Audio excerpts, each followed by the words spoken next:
Hello and welcome back to the JamesFR YouTube channel. It is Harry here, and today it is time for my annual video in which I take a look at what would happen if you combine each of Europe's top 5 leagues together for a particular season into one mega league concoction type thing. For those of you who are new to the channel and aren't sure what that actually means, I'm taking a look at the points totals of every team who competed in Europe's traditional top 5 leagues for the 2021-22 season, namely the Premier League, Liga, Bundesliga, Serie A and La Liga, and seeing who comes out on top and who finishes last, as well as every other position in between when they are ranked together on a points per game basis. The reason why I have to rank them like this is because one of the 5 leagues, the Bundesliga, only has 34 games in a season compared to the other 4 leagues' total of 38 games in a season. So I'm using this method to make it as fair as possible, because it wouldn't exactly be fair on Bayern Munich, for example, who got 77 points from 34 games,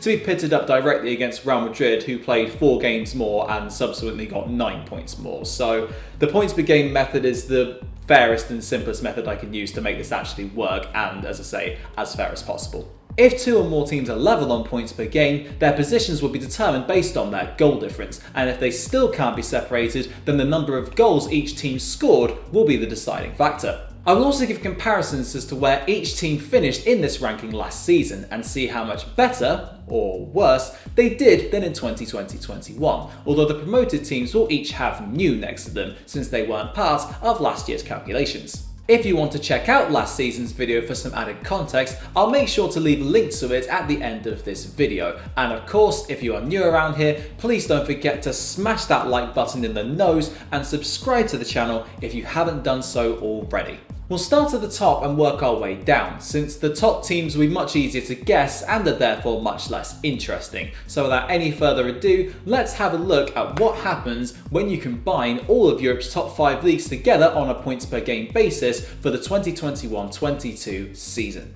The champions for this season are Manchester City, with the Sky Blues having accrued 93 points in the Premier League for a points per game average of 2.45. However, all of Europe's other major league winners were outdone by Liverpool, whose average of 2.42 points per game means that they would have won all of Europe's other major leagues with their 2021-22 Premier League points tally, but instead they are consigned to picking up yet another second place medal to go with the ones that they received from the Premier League and the Champions League. But remarkably, Bayern Munich, PSG, Real Madrid and AC Milan, all of whom won their respective leagues, finished on the exact same points per game, with PSG, Real and AC Milan all concluding their campaigns on 86 points. But purely by virtue of their superior goal difference, Bayern Munich complete the podium places. The rest of the top 10 is filled out by last season's Mega League champions Inter Milan, who have fallen from 1st to 7th, followed by Napoli, Borussia Dortmund and Chelsea. In the top 20, 5 teams from England are represented, with 4 each from Spain, Italy and France, but just 3 from the Bundesliga, although one of them, Bayer Leverkusen, are by far the biggest rises in the top 20, having gone from 36th last year to 12th this time around. Moving on to the teams who finished between 21st and 40th, we're starting to see a really interesting mixture of big teams and massive overachievers. An example of this can be found with the teams who came in 24th to 27th, as sandwiched in between eternal rivals Lazio and Roma, the latter of whom won the inaugural UEFA Conference League, are Union Berlin, who finished in their highest ever league position of 5th in the Bundesliga in just their 3rd season at this level, and RC Strasbourg, who are playing in the 5th tier of French football as recently as 2012 and had even been liquidated in 2011. There are 2 teams within this bracket who soared by more than 40 places from last year, with Fiorentina going up 45 places and FC Köln, who only stayed up in 2020-21 by virtue of winning the relegation playoff,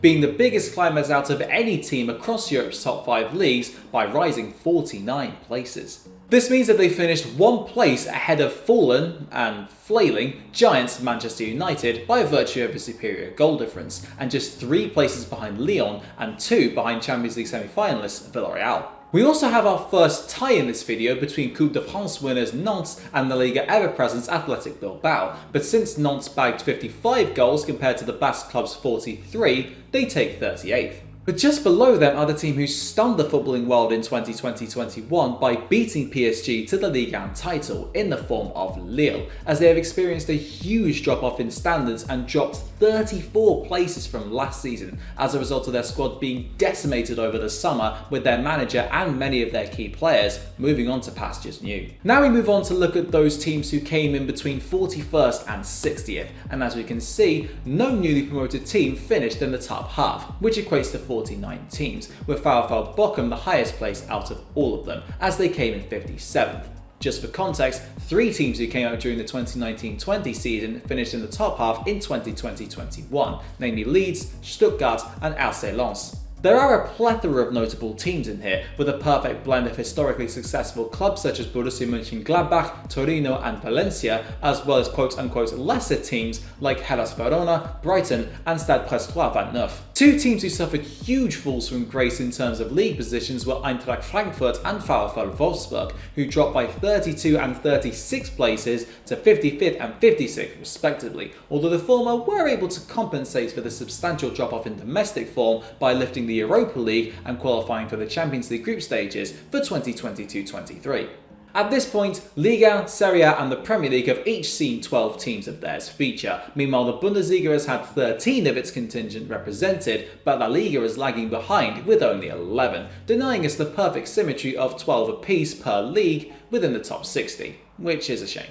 Moving on to the next section, the teams who came in 61st to 80th, and 6 newly promoted teams take their places in this bracket and have guaranteed that they will be a part of next season's calculations too, namely Brentford, Rayo Vallecano, Espanyol, Empoli, Mallorca and Troyes. It's rare at this stage to see any teams move up a significant number of places, given how far down the league we are, but Elche have managed to do just that, rising 18 places from last season to finish in 67th. However, our 2 biggest fallers of the entire season are found within this bracket, albeit one of them is joint with another team later on, and both of them come from the Premier League. Everton endured a quite frankly miserable season under Rafael Benitez and then Frank Lampard, and they've gone down 40 places to 74th, but Leeds somehow managed to outdo them by sinking 45 spots to 78th in a drop that was as hard as any of Skrillex's in 2011. And yes, that might well be the worst joke I will ever make on this channel. This meant that Leeds actually finished below a team who did get relegated this season, with Granada ending their La Liga campaign on 38 points, which would have been enough for survival in each of the other 4 leagues, but instead they have the unwanted honour of being the highest placed team in this particular mega league to be relegated.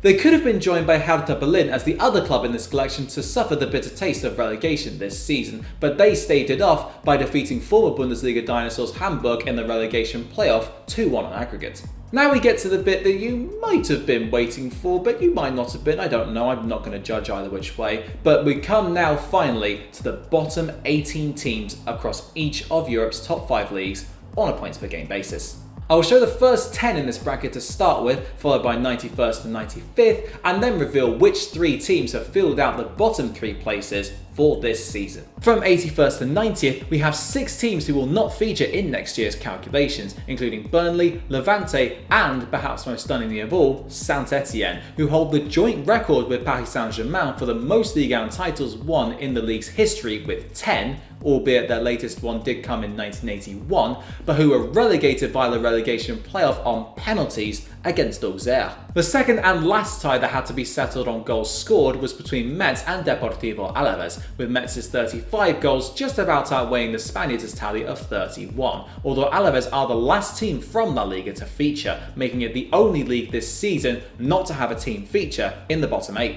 By contrast, Serie A have 4, and all of them feature between 91st and 95th, meaning that despite finishing below 8 teams that actually went down in their respective leagues and coming in just 6 places higher than last across this entire mega league, Salernitana managed to survive in Serie A and are the lowest placed side in this mega league, who will feature again next season. Cagliari, Genoa and Venezia all finished below the Garnets, and the other team within this bracket are 2009 Ligue 1 champions Bordeaux, who have been suffering from severe financial mismanagement for a while now and have sleepwalked their way into Ligue 2 next season and into 91st from 54th in 2021 in my Super League. Now we come to the big one, the worst 3 teams out of each of Europe's top 5 leagues for the 2021-22 campaign on a points per game basis. We have 2 from the Premier League and 1 from the Bundesliga. So which out of them comes in last? And why is it Norwich? Well, that's because it isn't actually Norwich, as Greuther Fürth managed to have an even worse season than both the Canaries and Watford.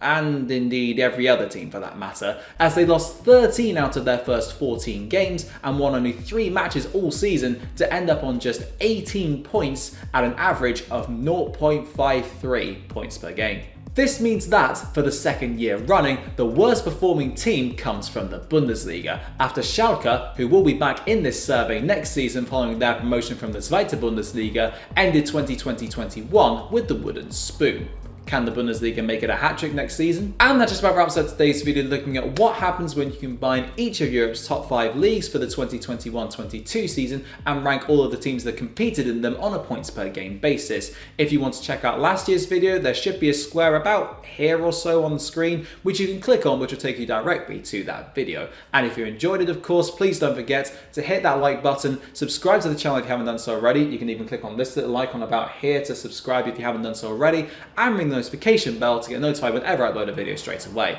Thank you very much for watching, and until next time, I'll see you then.